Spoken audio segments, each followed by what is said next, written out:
दीक्षांत सेल्यूटेक में स्वागत है छात्रों। आज वर्ग 6 के लिए एक अहम पाठ व्याकरण का लेकर आए हैं, लिंग। पाठ लिंग एक ऐसा व्यापक पाठ है व्याकरण का जिसके बगैर व्याकरण की कामना अधूरी लगती है। हम अपने चारों तरफ किसी वस्तु, प्राणी, मनुष्य, जानवर, पशु पक्षी आदि तथा अन्य भौतिक और प्राकृतिक वस्तुओं को जो देखते हैं, उन सभी वस्तुओं को, सभी प्राणियों को, प्राणी के अंतर्गत पशु पक्षी सभी आ जाते हैं, उन सभी को हम व्याकरण संबद्ध लिंग में बांध दिए हैं। या तो वह स्त्री जाति का बोध कराता है या तो पुरुष जाति का बोध कराता है। इन्हीं सभी वर्गों को जो हमारे सामने दर्शित है इस दुनिया में, उन सभी को जो बांधने का तरीका है, जो उन्हें उस ग्रुप में रखने का जो तरीका है, नियम है, उसे ही हम लिंग के पाठ के अंतर्गत पढ़ते हैं और समझते हैं कि किस तरह से हम संसारिक वस्तुओं को, व्यक्तियों को हम लिंग में बांधकर, लिंग में बांटकर हम उसे समझ सकते हैं, जिससे हमें आसानी से अपने कथनों को पूरा करने में सुविधा मिलता है। हम या तो मौखिक रूप से बोलकर किसी से बातें करते हैं या फिर लिखकर अपने विचारों को प्रकट करते हैं। तो जब भी हम विचारों को प्रकट करें, वह स्पष्ट हो, वह विचार हमारे वक्तव्य के अंतर्गत स्पष्ट हो। अतः इसके लिए लिंग का निर्धारण करना, लिंग को पहचानना और लिंग को विभेदित करना हमारे लिए अति आवश्यक है। आइए छात्रों, लिंग पाठ को देखते हैं नज़दीक से, करीब से कि क्या है। तो इस पाठ में हम पढ़ने वाले हैं आज लिंग की पहचान।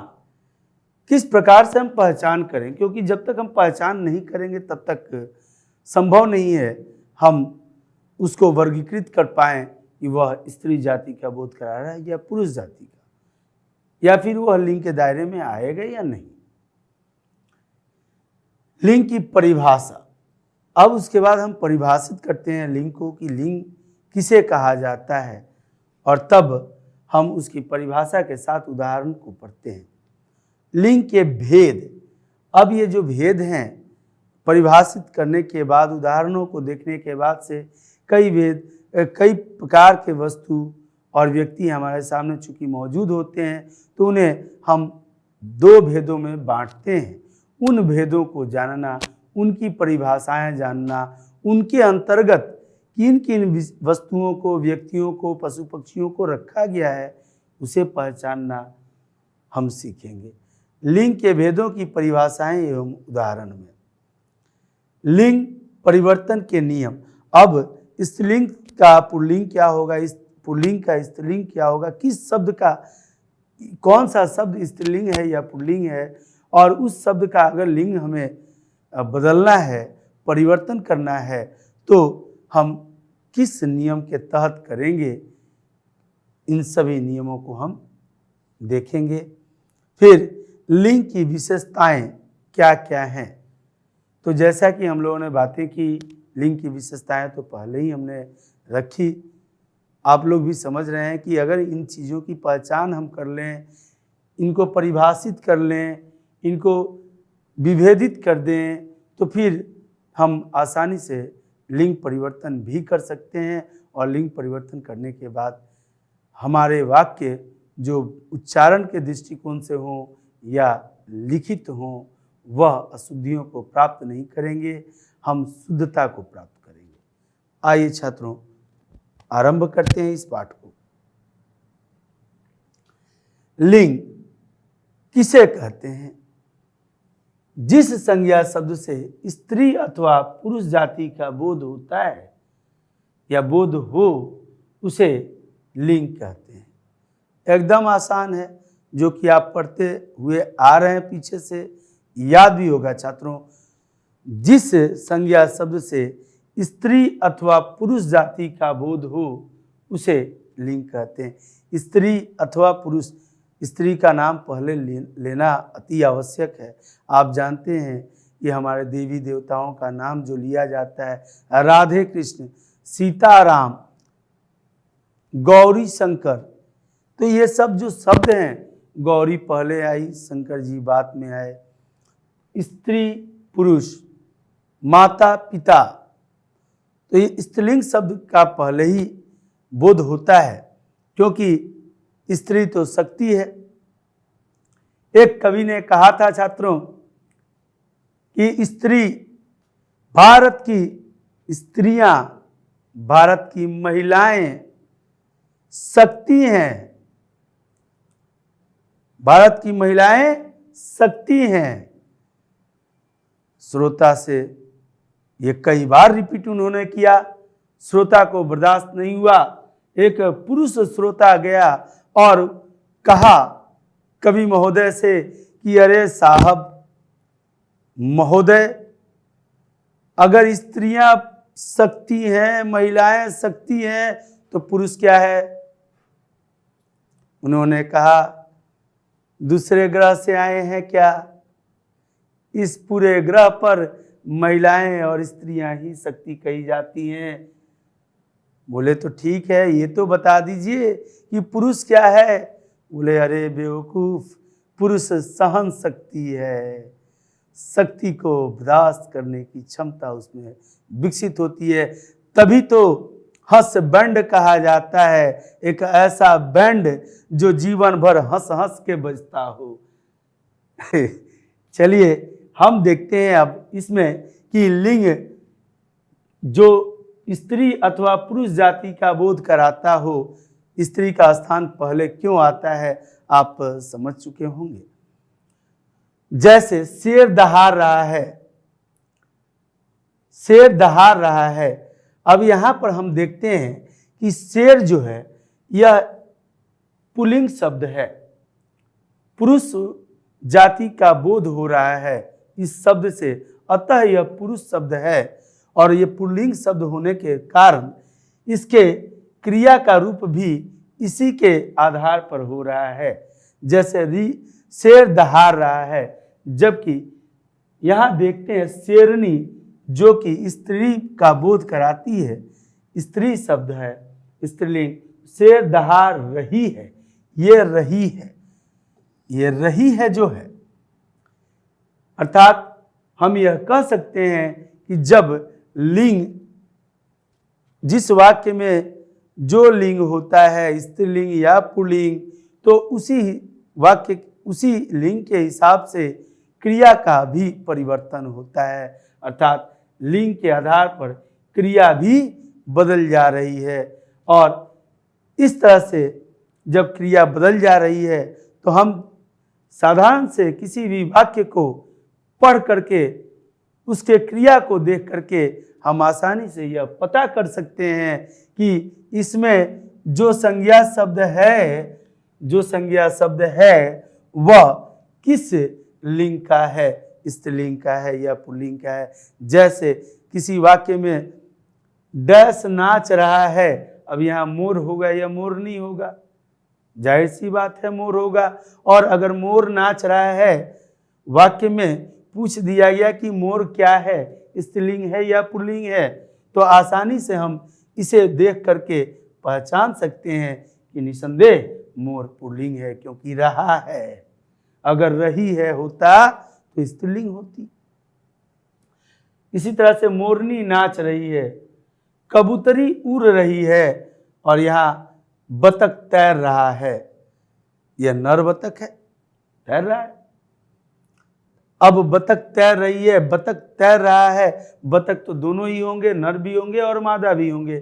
तो इस स्थिति में हम क्रिया को देख करके आसानी से ये समझ सकते हैं कि यह कौन सा लिंग है। इस तरह से हम पहचान करते हैं लिंग का। पहाड़ बहुत ऊंचा है। अब पहाड़ शब्द जो है, पहाड़ नाम जो है वह एक संज्ञा शब्द है, परंतु यह निर्जीव सब वस्तु है, यह प्राकृतिक वस्तु है, यह इसका लिंग निर्धारित कैसे किया जा सकता है? तो इसके भी नियम हैं कि बहुत से ऐसे शब्द हैं हिंदी साहित्य के अंतर्गत जो सदैव ही पुल्लिंग को प्रदर्शित करते हैं, जिसमें पहाड़ भी है। पहाड़ हो या पहाड़ों के नाम हो, जितने भी पहाड़ों के नाम हैं वह सभी पुल्लिंग हैं। बैल खेत जोत रहा है, जाहिर सी बात है बैल पुल्लिंग शब्द है और इसीलिए क्रिया का रूप ही है। अर्थात यहाँ पर दो बातें हमें सीखने वाली मिली कि स्त्रीलिंग शब्द या पुल्लिंग शब्द जिस वाक्य में रहते हैं उसका जो क्रिया शब्द है वह भी उस लिंग के आधार पर परिवर्तित होता है। और दूसरा यह हमने सीखा कि क्रिया शब्द को देखकर हम लिंग को पहचान सकते हैं कि वह स्त्रीलिंग है या पुल्लिंग है। जिस शब्द के द्वारा उसके पुरुष जाति या स्त्री जाति का पता चलता है उसे लिंग कहते हैं। किसके? किसी भी प्राणी, वस्तु या फिर किसी पशु पक्षी आदि का या प्राकृतिक वस्तु का। आइए आगे बढ़ते हैं छात्रों। आते हैं लिंग के भेद में। लिंग के दो भेद होते हैं जैसा कि दर्शित है बोर्ड पर, स्त्रीलिंग और पुल्लिंग। मैंने यहाँ पुल्लिंग को पहले रखा। पुल्लिंग किसे कहते हैं? तो जिन शब्दों से पुरुष जाति के होने का बोध हो उन्हें पुल्लिंग कहते हैं, तथा जिन शब्दों से एक याद हो जाएगा दोनों याद रहेंगे। जिन शब्दों से स्त्री जाति का बोध होता हो उसे स्त्रीलिंग कहते हैं। पुल्लिंग में जिन शब्दों से पुरुष जाति के होने का बोध हो उसे पुल्लिंग कहते हैं, और जिन शब्दों से स्त्री जाति का बोध हो उसे स्त्रीलिंग कहते हैं। पुरुष सूचक शब्दों को पुल्लिंग कहते हैं। पुरुष सूचक शब्दों को पुल्लिंग कहेंगे और स्त्री सूचक शब्दों को स्त्रीलिंग कहते हैं। जैसे इन्हें तो हम बहुत दिनों से पढ़ते आ रहे हैं इसलिए आसानी से समझ सकते हैं। बैल, घोड़ा, लड़का, हाथी, बंदर, भारत, रूस एक देश का नाम है। अब यहाँ पर ध्यान देने लायक बात है, बैल, घोड़ा, लड़का, हाथी, बंदर ये तो दिखते हैं, इन्हें तो हम आसानी से समझ सकते हैं कि कौन नर बंदर, कौन मादा बंदर, कौन लड़का, कौन लड़की, कौन हाथी, कौन हथिनी। परंतु भारत तो एक देश का नाम है। अब ये पुल्लिंग है, क्या किसी देश का नाम स्त्रीलिंग भी हो सकता है?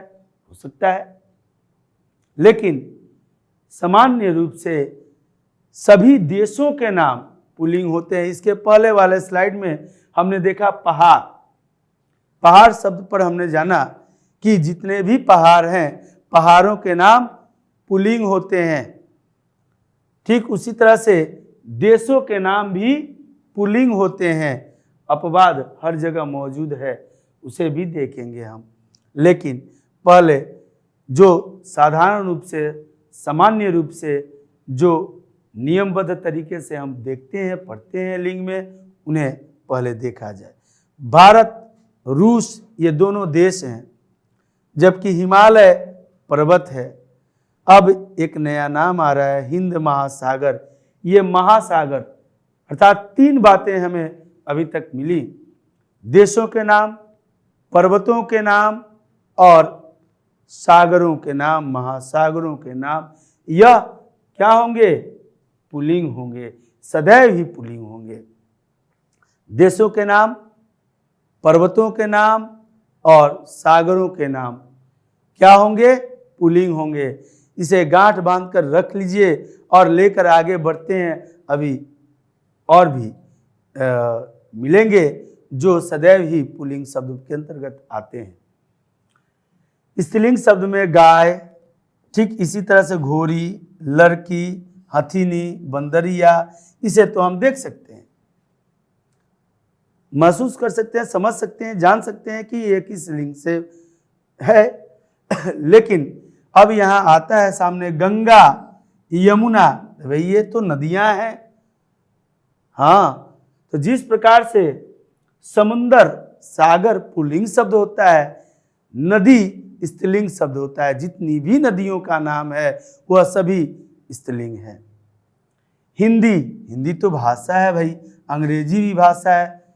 इसका मतलब जितने भी भाषाएं हैं उन भाषाओं का नाम स्त्रीलिंग शब्द होगा, यानी नदियों का नाम स्त्रीलिंग होगा, भाषाओं का नाम स्त्रीलिंग होगा।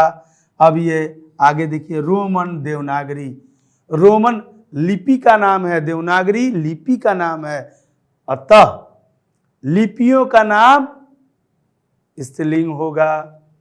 फिर भोजपुरी, अब ये भोजपुरी भाषा भी नहीं है, लिपि भी नहीं है, बोली है, क्षेत्रीय भाषा है। किसी क्षेत्र विशेष में बोली जाने वाली भाषा को क्षेत्रीय भाषा या बोली कहते हैं।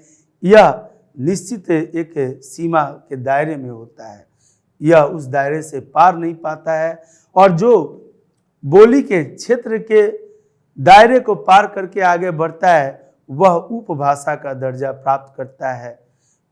ये हम भाषा में पढ़ चुके हैं इसके पहले। तो भोजपुरी क्षेत्रीय भाषा है या बोली है, अर्थात बोलियों के भी नाम स्त्रीलिंग होंगे। किन किन चीज़ों के नाम पुल्लिंग होंगे? सदा ही, सदैव ही।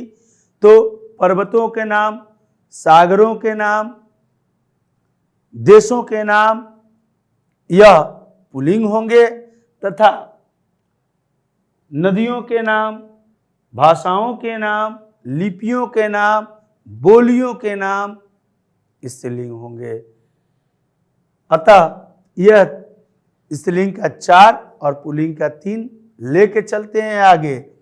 संसार में सभी वस्तुएं, प्राणी, पदार्थ और मन के भाव पुरुष या स्त्री जाति का बोध कराते हैं।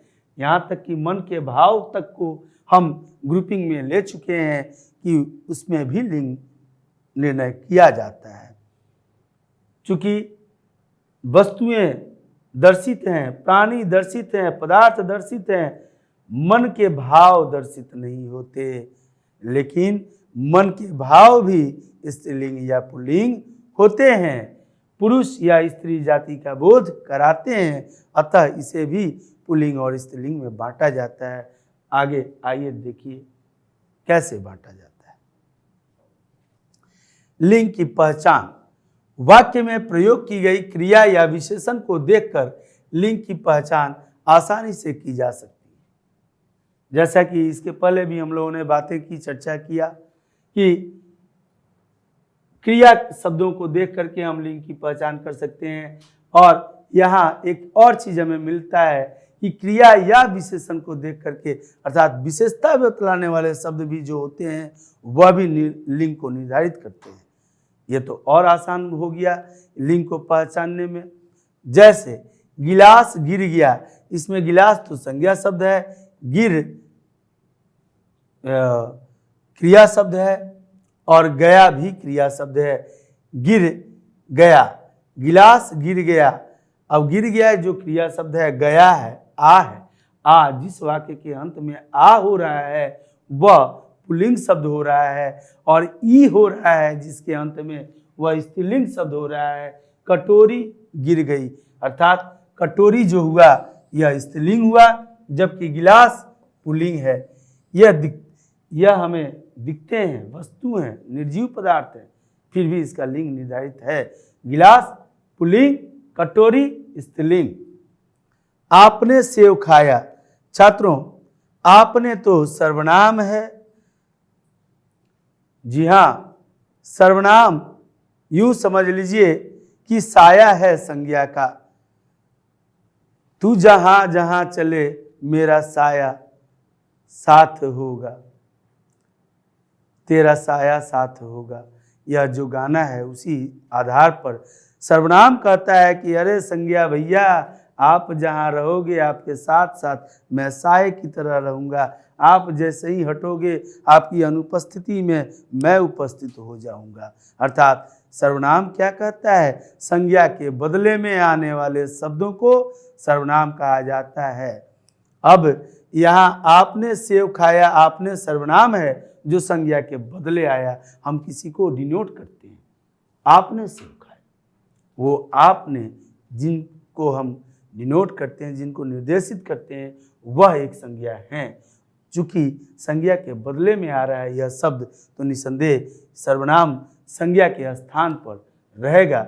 इसके भी स्त्रीलिंग या पुल्लिंग बनेंगे। आपने सेव खाया, अब यहाँ आपने जो हुआ यह पुल्लिंग शब्द हो गया। मैंने मकान खरीदा, मकान जो शब्द है यह पुल्लिंग शब्द है, जबकि घर स्त्रीलिंग शब्द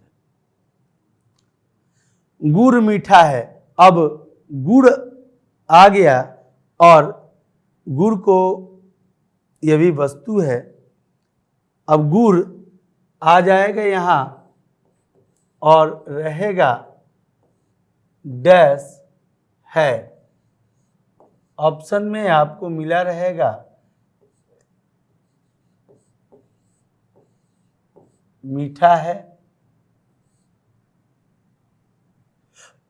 या मीठी है।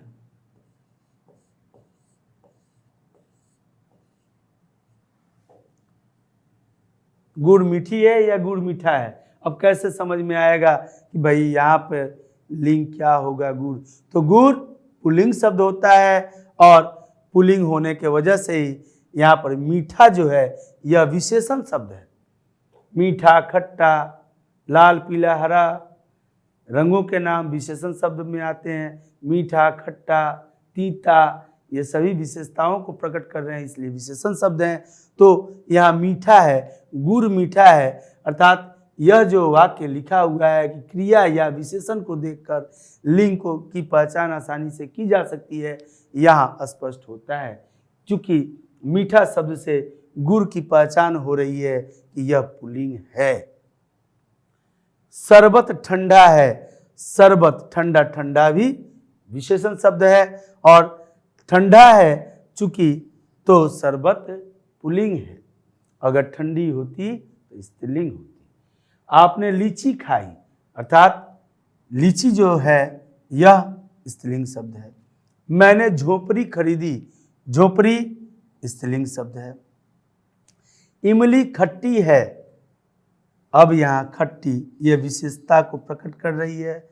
आइसक्रीम ठंडी है, यह विशेषता को प्रकट कर रही है, जिससे यह स्पष्ट हो जाता है कि वाक्य में प्रयोग की गई क्रिया या विशेषण को देखकर लिंग की पहचान आसानी से की जा सकती है।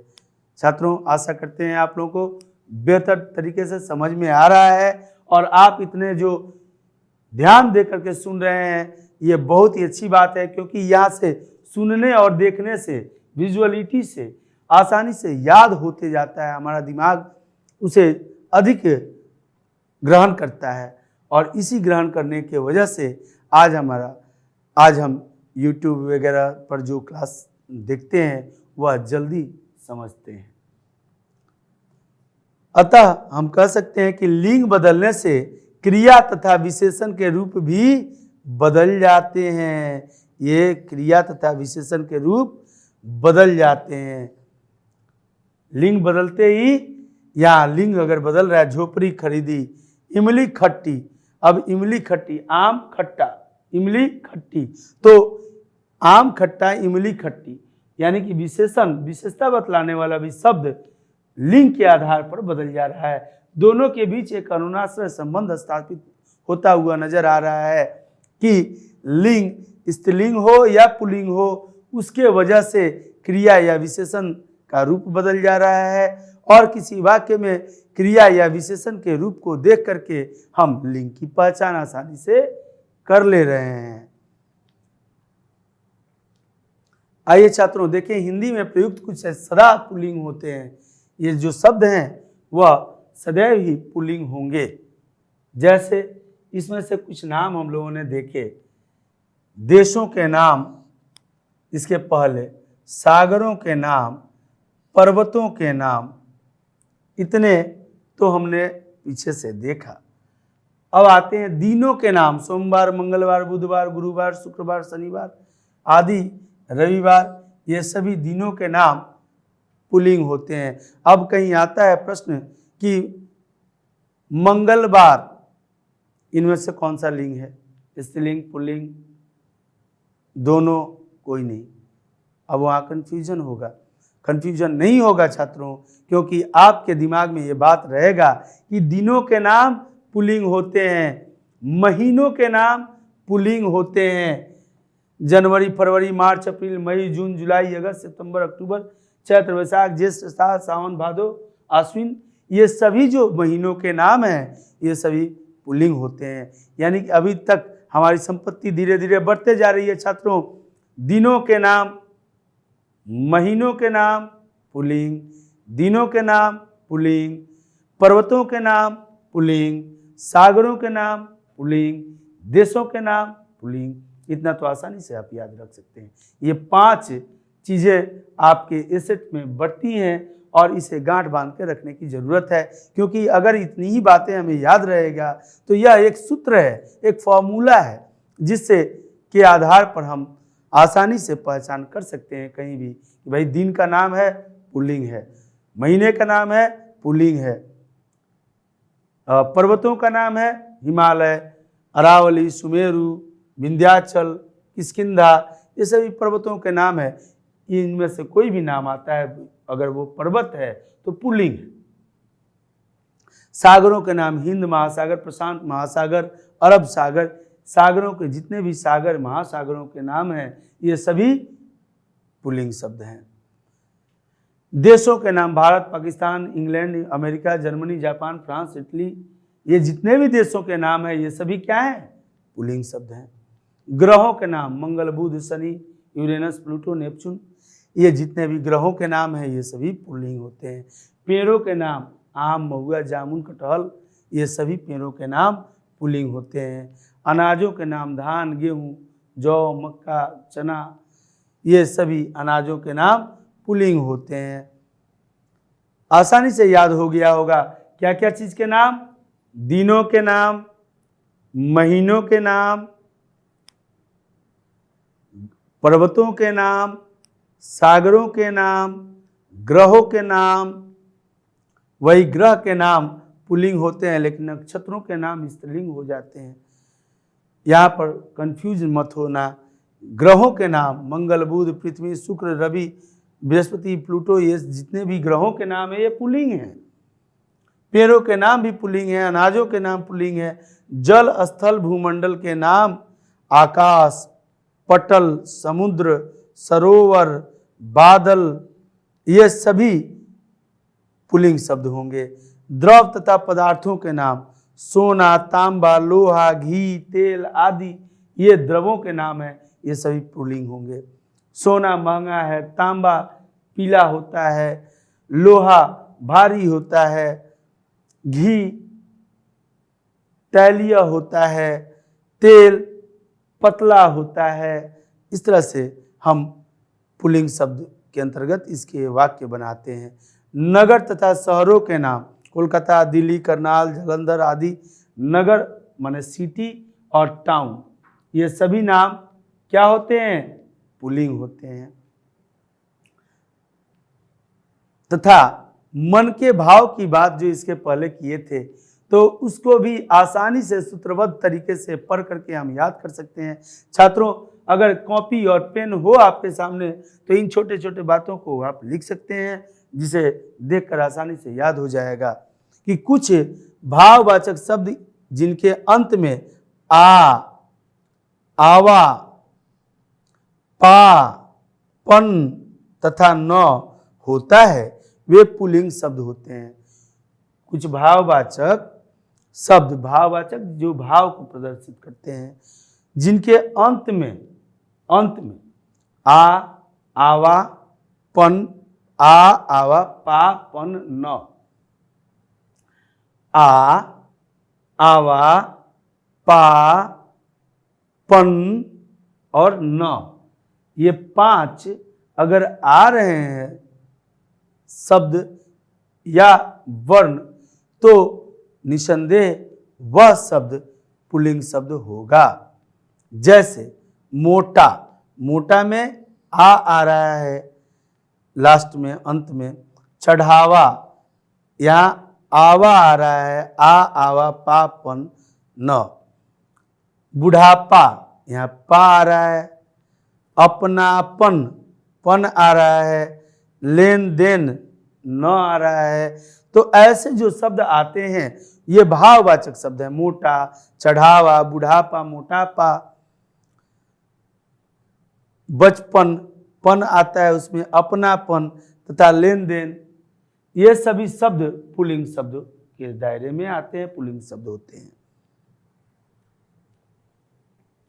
हिंदी में प्रयुक्त कुछ शब्द सदा स्त्रीलिंग होते हैं जो स्त्री का बोध कराते हैं। ऐसे में कौन कौन से शब्द हैं? ऐसे शब्द जो स्त्रीलिंग का बोध कराते हैं वह वास्तव में शक्तिशाली ही होते हैं। नदियों को आपने देखा होगा, जब उफान लेती है तो बांध तोड़ के गांव को दहवा देती है। बिहार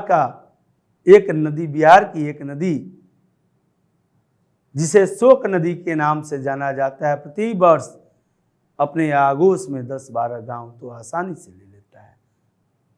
आप जानते हैं उस नदी का नाम, और यह भी जानते हैं कि बरसात के समय में वह नदी उफान लेती है और शोक उत्पन्न करने के वजह से ही उसका नाम शोक नदी पड़ता है। वह कोसी नदी है। शोक कोसी, कोसी शोक। आसानी से आप इसकी को याद करके इसे अपने दिमाग में रख सकते हैं कि बिहार की कोसी नदी को शोक नदी के नाम से जाना जाता है। कई जगह जीके में आता है ये। तो नदियों के नाम गंगा, ब्रह्मपुत्र, कृष्ण, कावेरी, नर्मदा, सरस्वती, सरयू, यमुना आदि, ये नदियों के नाम जब भी आएंगे तो इसके पहले ही हमने ये देखा, नदियों के नाम, भाषाओं के नाम, लिपियों के नाम और बोलियों के नाम, इतना तो हम लोग पहले से लेके आ रहे हैं। लिपियों के नाम जैसे देवनागरी, रोमन, ब्राह्मी, बांग्ला, फारसी, डोगरा। डोगरा जो लिपि होती है, डोगरी भाषा है एक, जो भारत के संविधान के अंतर्गत 22 राजभाषाओं के में एक डोगरी भाषा भी है। उस डोगरी का लिपि होता है डोगरा। डोगरी की लिपि है डोगरा। ये डोगरा जो है आ रहा है लास्ट में, बावजूद इसके यह लिपि का नाम है, अतः यह स्त्रीलिंग शब्द है। तिथियों के नाम, प्रथम, द्वितीय, तृतीय, चतुर्थी, पंचमी, एकादशी, ये जो तिथियों के नाम हैं ये सभी स्त्रीलिंग होते हैं। फलों के नाम, नाशपाती, नारंगी, रसभरी, ये फल भी स्त्रीलिंग होते हैं। है ना शक्तिदायक, शक्तिवर्धक। इसीलिए तो कवि ने कहा था कि भारत की नारी शक्ति है। नक्षत्रों के नाम, चित्रा, भरणी, रोहिणी, आद्रा, अश्विनी, ये न बरसें तो दिक्कत और अधिक बरसें तो दिक्कत, इसीलिए इन्हें ये अपने हिसाब से बरसते रहें तो फायदा मिलते रहेगा पूरी संसार को, पूरी दुनिया को। मसालों के नाम, मसाले जो सब्जी में डाल करके लजीज बनाए जाते हैं उनके भी नाम स्त्रीलिंग हैं। राई, दालचीनी, हींग, इलायची। अब आपको समझ में आ रहा होगा ये जितने खाने पीने की चीज़ें हैं यह किचन में रहते हैं, और किचन का इंचार्ज होता कौन है। इया प्रत्यय वाले शब्द, खटिया, कुटिया, चिड़िया, गुड़िया आदि, ये सभी शब्द स्त्रीलिंग शब्द होते हैं। ट, वट, हट प्रत्यय वाले शब्द, ट, वट, हट प्रत्यय वाले शब्द क्या होंगे? स्त्रीलिंग शब्द होंगे। आहात, बनावट, आहात नहीं आहाता, बनावट, ट, लिखावट, झंझट, वट और हट, आहट, आहट,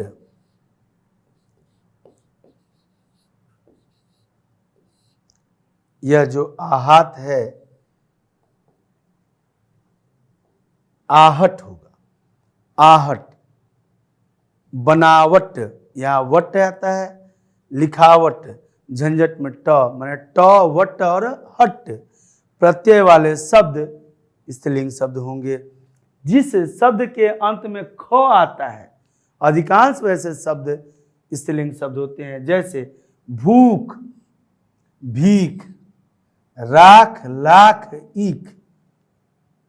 इन सभी शब्दों के देखिए अंत में क्या है, ख है।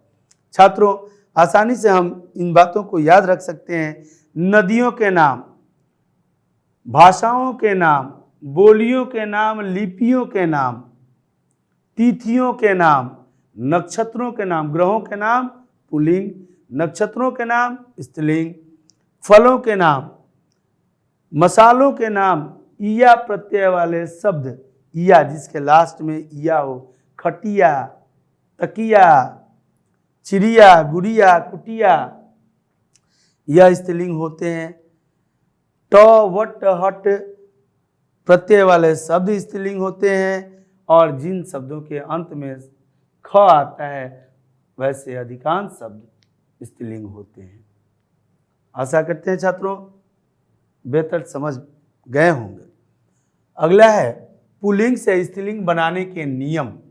तो पुल्लिंग से स्त्रीलिंग बनाने के मुख्य 11 प्रत्यय लगा करके नियम बनाए गए हैं, क्योंकि जब एक शब्द का रूप हम परिवर्तित करते हैं तो उसके 2 ही उपाय हो सकते हैं, या तो उस शब्द में से किसी वर्ण को हटा दें, या फिर किसी वर्ण या शब्द को हटा दें, या फिर कुछ जोड़ दें। जोड़ने में 2 बातें हमारे सामने आती है, शब्द के पहले जोड़े या शब्द के बाद में जोड़े। तो अगर शब्द के पहले किसी शब्द के पहले किसी शब्दांश को जोड़ा जाता है, शब्द के अंश को, तो वह शब्दांश उपसर्ग कहलाता है। जबकि किसी शब्द के बाद किसी शब्दांश को जोड़ा जाता है, पहले जोड़ा जाए तो उपसर्ग और बाद में जोड़ा जाता है तो प्रत्यय कहलाता है। आइए छात्रों, इन सभी शब्दों को जब हम पुल्लिंग से स्त्रीलिंग बनाते हैं, पुल्लिंग से स्त्रीलिंग बनाते हैं, तो हम प्रत्यय जोड़ते हैं अंत में।